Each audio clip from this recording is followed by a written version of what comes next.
everyone. Welcome back to the C Morning Show right here on C Today. And this Monday morning, we're ready for our first discussion of the day. We're going to talk about self-talk, where many people are still not familiar with the benefits of self-talk. But according to several experts, self-talk can be a powerful tool for increasing a person's self-confidence. Not only that, a positive self-talk can also help someone control negative emotion. Now, Paul, have you ever done this, a positive self-talk to yourself? Okay, that's the key word that you mentioned. I thought about this. I have spoken to myself, but never in a positive way. I just realized that right now. A lot of times when I do talk to myself, it's because I'm kind of retrospectively thinking about some of the bad things that have happened. Yes. Or just reflecting on some of the negative stuff in my life, but never in a positive way. I just realized that myself. Like, why do I not do this in a more positive way? I guess it's because most of the time we're thinking certain things, Yes. but I don't actually talk to myself. Yeah. Because I just, it's Right. not a habit. Sometimes we would think about what happened in the past and the what ifs. What if Correct. we done this, Yeah, right? that I've done. Like, oh, I should have done this instead of, right. So what about you? Yeah, I've actually read about this before, and I tried to implement this. It does quite, did significant for me, especially when we do, in our job, in our careers, where we do have to talk in front of this, a lot of people and on stage. I would talk to myself before I'm coming to say, okay, you can do this. Right. Like, don't butcher the name and repeat the names again, and you can do this. It can be confidence. And I try to do that. Not all the time I should have done. Yeah. Because it gives me that, kind of this powerful feeling that I could do it. Okay. But not so much when you're in front of the mirror and you said, ooh, I look good. That's a different kind of discussion for today. But apart from its benefits, however, self-talk can also have a negative effect on us. And to learn more about self-talk and its benefits, we're joined now with a clinical psychologist at Personal Growth, Rachel Poniman. Good morning, Rachel. Thank you so much for being Good with morning. us. Thank you See you for again. having me. Welcome back. Beautiful, as always. All right, so let's talk about self-talk right here. Let's talk about the positive first. Yes. So what is positive self-talk? So let's start with self-talk in general Okay. first, I feel like. So self-talk is the inner dialogue and inner voice that you have inside your head, Yes. like inside your mind. So you don't actually have to verbally say some of these things? Not necessarily, but like, do you notice that you have this like inner monologue inside of you, yes. right? Either voluntarily or involuntarily. Okay. Most of the time, 70% is negative self-talk, where it's pretty straightforward, where it's you're being critical of yourself, Yes. where positive might sound like, you got this, let's go, push Yeah. harder, and it sounds like that. And it matters a lot because either positive and negative self-talk can help you either step out of your comfort zone into your growth zone or keep you inside Okay. that bubble.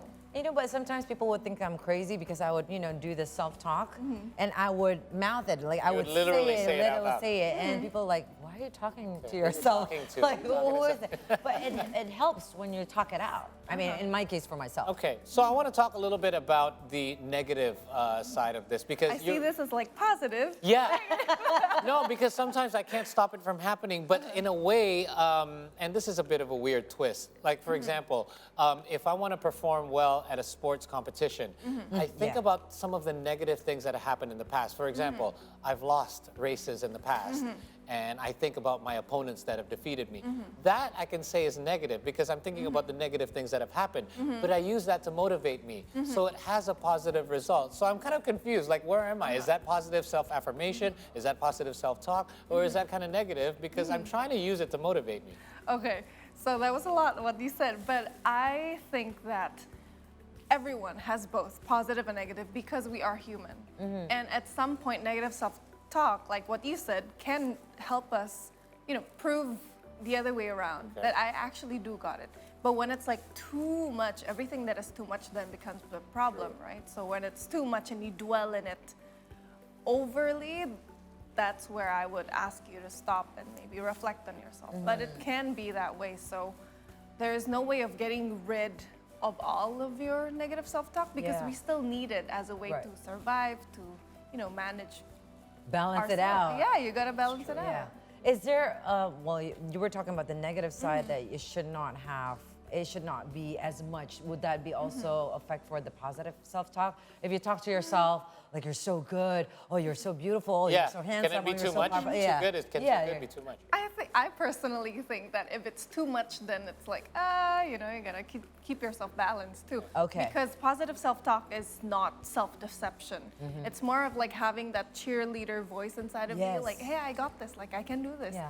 Because what it essentially does is it teaches us that we can do more than we probably think, but at the same time, we are bound to make mistakes because we are still human. Yeah. But it's, it's not too bad if we push ourselves a little bit more. That's Right? And with this positive self-talk, I'm pretty sure you guys have seen it too on social media, where we see this athlete. I think she was a jumping athlete. She was talking to herself. Okay, you got this? Okay, just run through. And then she was mentioning about 300 meters. There's like 300. You can do 300 meters. You can do it. Run through, and she did it. I guess because she was putting that vision that she couldn't make it. That's her goal, and then she's speaking it out. And that's where she achieved it. And I think I remember now. I think when I ran my first marathon, I think at around kilometer 32 or 35. Yeah? I did talk to myself a little bit because I was desperate at that point. I felt like I was about to die. Yeah. And I thought the only thing that got through me, the mental aspect of it, was me talking to myself at certain times. Like it's only 5 kilometers left. Right. It's only and the only way I could really believe it is to actually say it out loud. But if I was just to do this, like, for example, Carolyn doesn't like to do it before work, I feel a bit silly. I'll just be honest. I feel a bit silly when I'm talking to myself. How do we get over that barrier? Because one of the reasons I feel silly is I know that I only partially believe it. I know that I'm only saying this to try to convince myself. But am I really fully convincing myself? So how do I get over that? How do I actually really believe what I'm saying to myself? Well, I think of it as like, you're offering yourself the negative self-talk, then why not offer yourself the positive? Because the narrative that we give ourselves is very, very crucial.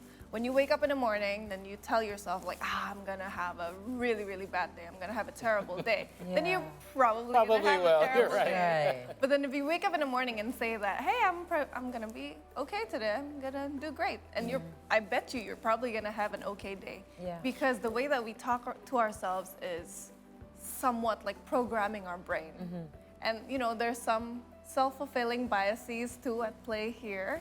But hey, if you're giving yourself the negative, then why not offer the positive as well? That's true. I agree with you because sometimes we can't control what happens to us during the day, but having that positive start to the day helps us handle any of the bad stuff that happens. It does anyway, propel, right? Yeah, exactly. you've been in a different mindset. But I got into this point after 40 years of age. That's true. I mean, when I was younger, I think I had more negative Negative self-talk. talks, Agreed. more negative talks to myself. But when you reach a certain age where you went through so many, like you would understand there is, good days and bad days. Sometimes you do your job well, sometimes you would make a mistake and it's okay. You're still gonna live, tomorrow is another day. But for the youth, I think for the younger, for the youth, I think it's quite complicated because they're more complex, right?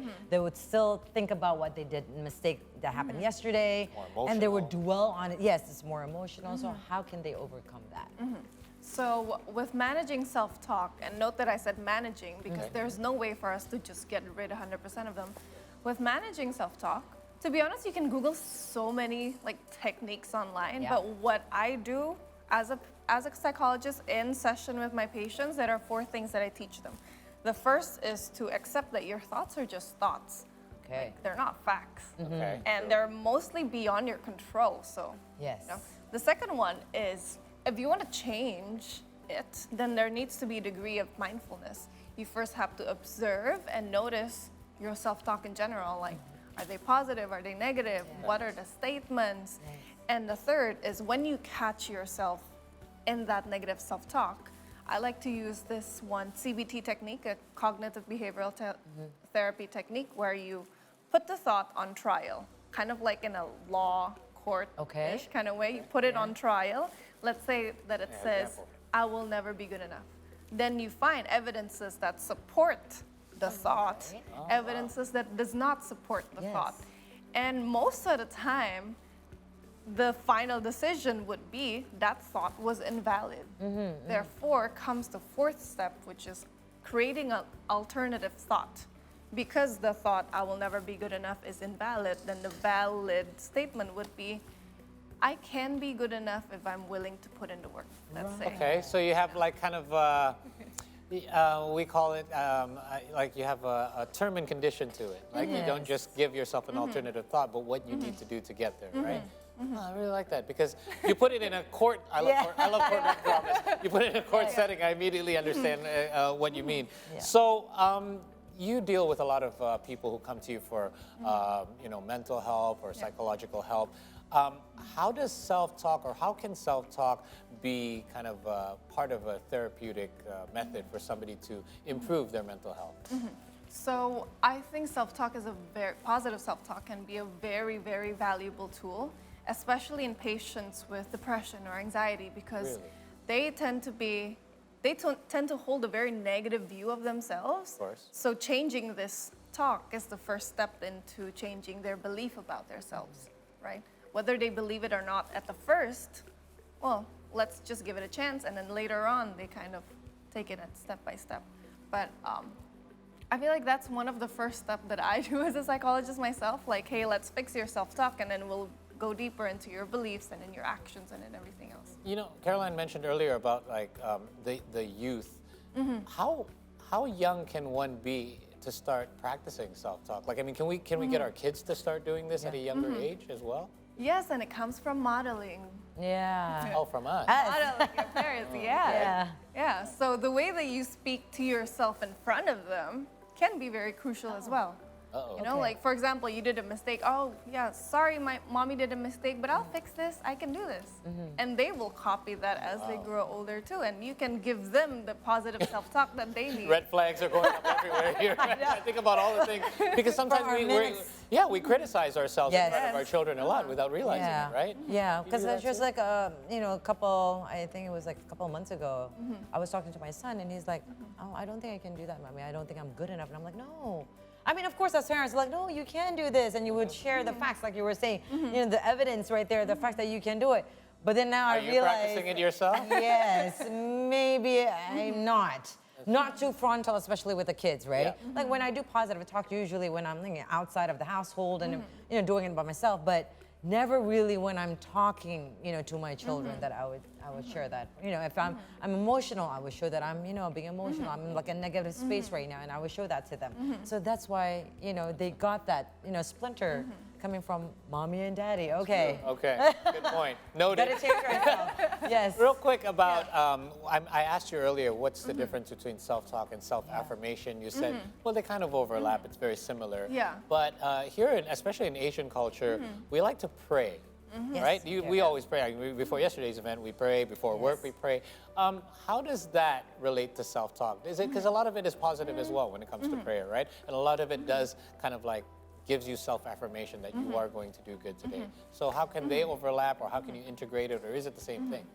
I personally think that it's the same concept. It's just the style that you say it that's different. Because when you're praying, it's more of like, oh, I hope I'm given the strength to be able to go through the day. But then positive self-talk might sound like, I am going to go through the day with the best that I can. It's just the style of it, I feel like. It's just different wording. But it's the same thing. Same, Yeah, putting. It's on the same ground. You know? Yeah. Putting signals in the universe that you can do it through the day. So before we wrap this up, of course, Rachel, one more time. Yes. How important is for you to implement positive self-talk? How often should we be doing this, by the way? So let's talk about the negatives first. If you do negative self-talk too much, then it can affect your mood, your behavior, your social life. It can increase stress, decrease motivation, and most of all, it can affect your functioning. And if you're having troubles with this, please, please, please reach out to a mental health professional, because it can be very difficult to manage them. But fret not, positive self-talk is possible if you give yourself the opportunity to hear them, because it does do wonders, even if you don't believe it at the first time, but just let yourself hear that. Right. Yeah. Maybe it might make you feel a little bit better, you know? Yeah, and it comes from your inner heart, from your little conscience. Yeah. You know, those words that's speaking to yourself. Well, yeah, and I mean, if you feel a bit silly first time trying it, like Rachel said, like Yeah. just do it and get yourself used to doing it so that Yes. you feel less silly, or Yeah. do it internally if you want, like me. Yes. And I think one of the biggest takes I got from this is awareness, right? A lot of us aren't even aware we're having a lot of these. No. Yeah. Well, I mean, you just realized 10 minutes ago. Absolutely, Yes. I agree. And thank you for this free counseling, Yeah. by the way. Thank you so much for having me here. Rachel, thank you so much once again for teaching us the importance of self-talk. Always glad to have you on the program. as Always well. glad to be here. Thank you so much. We'll see you again next time. And of course, right now we're set for another commercial break. When we return, we'll bring you the world headlines. And Don't go we're anywhere. going to have a great next segment. Oh, yeah. A little self-talk. Yeah, that's right. Thank you for that. We'll be right back.